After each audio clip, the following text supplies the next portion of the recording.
All right, what's up, my peoples? It's your boy Willie Will, the poet here, representing Anechoic Birds, and we're continuing our series with Ladies, Lilies, and Laughter. Today, we're interviewing a special guest. She's practically fighting world hunger right now. This is the one, the only Lisa. Hello, everyone. Woo! Do you want to tell them before we get started anything about your business, if they can find y'all on any social medias? Yep. So my business is Laziza Mediterranean Grill. It is a business that both my husband and I own. He started the business back in 2011. We have three different locations, one in Aiken, South Carolina, one in Evans, Georgia, and one in downtown Augusta. Will, if you want to go see Will, go visit him at the Evans, Georgia location. And then we also have a catering facility downtown Augusta as well. Okay, so we're gonna jump straight into it. Lisa, can you tell me, or can you share a little bit about your personal journey and what led you to becoming an owner and visionary of Laziza Mediterranean Grill? Like I mentioned, both my husband and I own he actually started it back in 2011. So I would, consider him more of the visionary of Hmm. the brand itself. I joined in 2017 after I retired from the Navy doing contracting work for the US government. Done 22 years in the Navy and was ready to retire. And I said, you know what, let me help out, help Okay. Nader grow the business. Speaking of Navy, our next question is actually about that. How did your time in the U.S. Navy shape your leadership style and approach to business? Being in the military, you learn to be very disciplined. Hmm. Obviously, running a business takes a lot of discipline because you can't, there are certain things that you as the business owner have to do, and that's not something that, you can just say, well, I'm just not going to do it, Right. or hope that somebody else takes care of. So that takes a certain amount of, again, discipline, being able to lay out like, okay, what are the priorities for the day? Those are all things that I learned in the military, as well as organizing things in a way that makes sense to whatever organization you're a part You're of. very organized. I try Right. to be. Sometimes it's hard, but you just got to start somewhere. So I think we kind of bleed a little bit into our next question. What values from the military service do you still carry with you as a business owner today? Level of leadership in the military, you learn that the people that you lead are, the most important piece of that puzzle. And Mm, so for me, that's always been a really important aspect of what we're doing within the restaurant. Having ways that people can give feedback, having an environment people want to come to work, enjoy what they're doing, or maybe if they don't, at least, they feel valued in their positions. And that's something that I learned a lot about in the military. okay. So that we, hopefully that has come across within, the organizations that we're leading.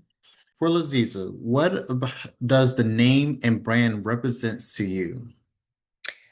So for us, Laziza actually means delicious in Arabic for anybody who And it is delicious. doesn't. Obviously, we want to make delicious food. That's kind of the number one thing. But we want it to be approachable food for everybody in our community. So it's not Mm, something that's not approachable to anybody who likes to eat, chicken and rice. I mean, that's like the right. majority of all of our dishes. And something that brings comfort to people, obviously, it's an experience when they walk through our doors where they know that they're going to get good food and good service. That's And really, I see y'all get a lot of positive reviews over there.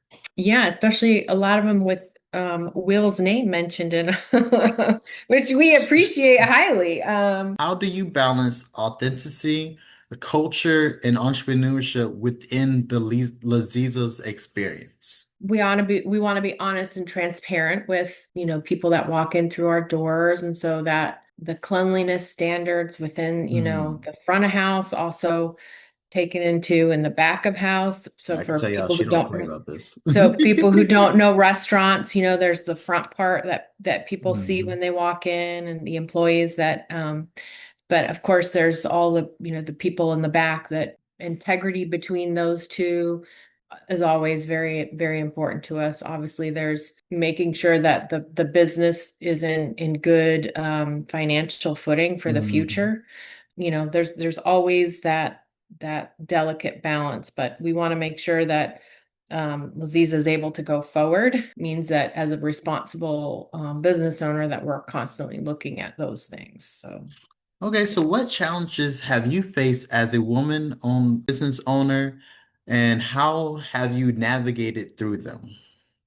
I wouldn't necessarily say that there are challenges, just because I'm a woman. I would say it's more so just a business owner in Business in general. general, yeah, Because, that makes sense.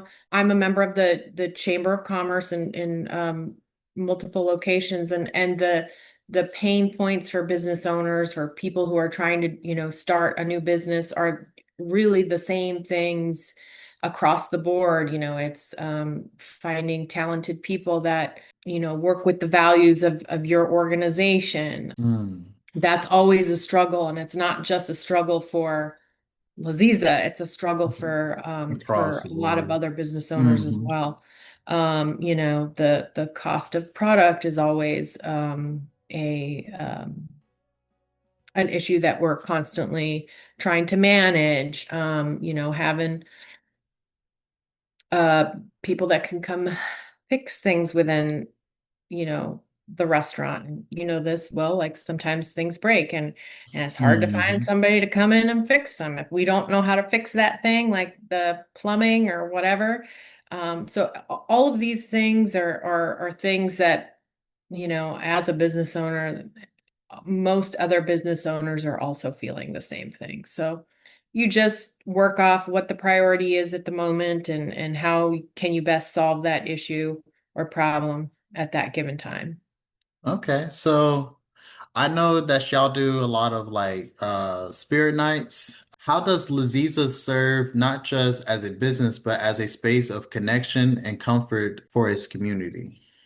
So, we're obviously very welcoming to all people that walk through our doors, and I think people feel that, and they, I have people that tell me, "Oh, I've been coming to Laziza since I was a kid," and now that person's like, getting married, or we catered their wedding, and I'll get people that have gone to that wedding, and keep telling me, "Oh, that was the best food that I ever had at this person's wedding." And I still remember that person's wedding, and that was, 8 years ago. So, um, just developing those relationships with people it's extremely important. That sense of community, all of these places that we, pass by or go to on a daily basis, where, people know you by name. Will, Hmm. they know you by name, they know Trisha, or they, And see I'd you just like to say downtown. the owners of Laziza takes a little time to know every single person's name who's inside their company and such. I've